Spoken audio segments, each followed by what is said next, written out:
Manchester Film Festival with is it the director of Fall Better? Writer-director. Writer and director.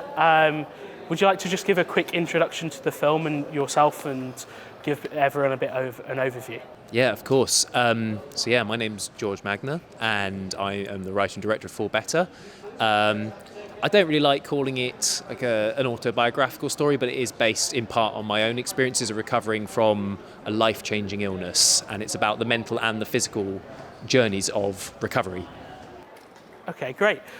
So I guess you've said that it's sort of a personal film to you. How did you sort of go about sort of the process of writing it and sort of getting down to actually start doing that? Because when it's a personal film, it can kind of sometimes, especially a subject matter like this, be quite difficult to get started.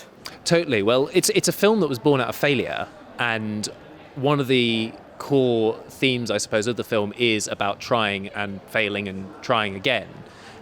So it was born out of the ashes of another short that we spent a long time developing, and then between the challenges that hit any film project and then COVID, that project died a death, and I was sat there with the bones of something and ideas that I wanted to pursue but not really knowing where to take them. And being in a time of sort of mass sort of medicalization, but during the pandemic, made me think back to my own experiences of being hospitalized as a young adult. I had an autoimmune condition called Guillain-Barré syndrome, and it's a very rare illness, but actually I'm always surprised by the number of people who've been touched by it in one way or another. It's a neurological condition that starts in the tips of your fingers and toes, and it's a spreading numbness that works up your body.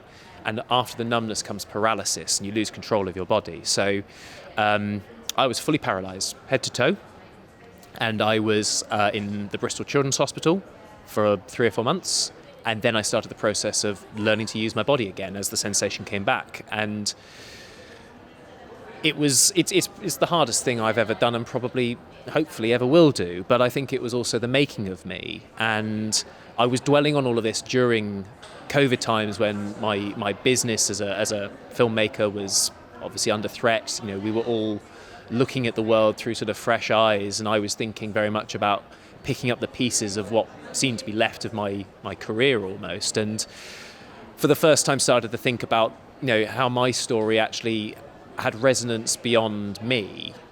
So yeah, I'd always tried to sort of steer clear of doing stuff that it felt very solipsistic to make a story about myself, but it was only then that I was introduced to a charity called GAIN. Many years after I had recovered, I had recovered sort of in isolation. I discovered this charity afterwards that its sole mission is to connect people recovering from autoimmune conditions like this.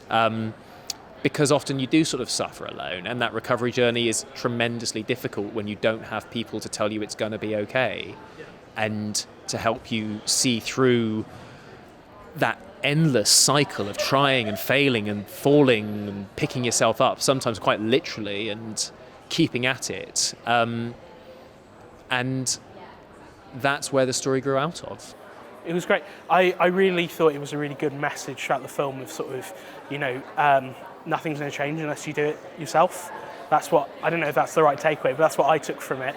And I just wanted to say that I think this film would be really helpful to those people that you were talking about with those charities, to be able to see this and see that, there is potentially, light on the other side of it. Thank you. I really hope so. And it's a funny message, that, and it was the message that my physiotherapist gave me.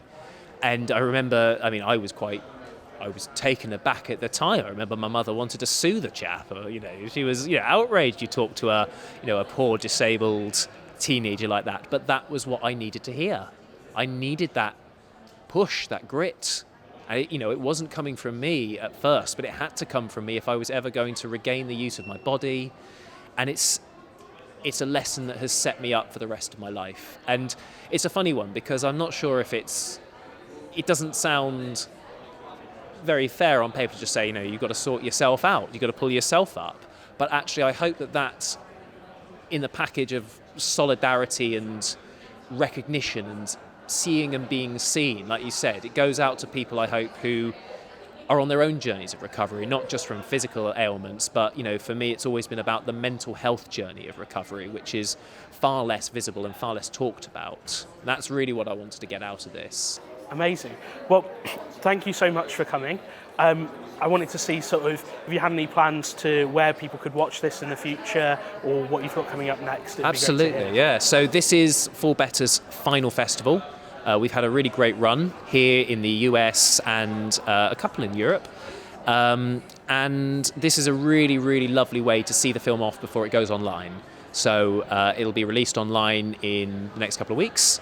And I'm busy taking this project and building on it. And in fact, the project that I thought had died, that this project grew out of, is now starting to find new life, new opportunities. I'm doing some really exciting work working with people in prison, and we're looking at taking these same kinds of concepts, this kind of the world building that we've tried to start developing with this project, and we're taking it out into the world. Not my story anymore, but trying to tell the stories of people who otherwise wouldn't get to be heard. Okay, amazing. Thank you so much. Thank you.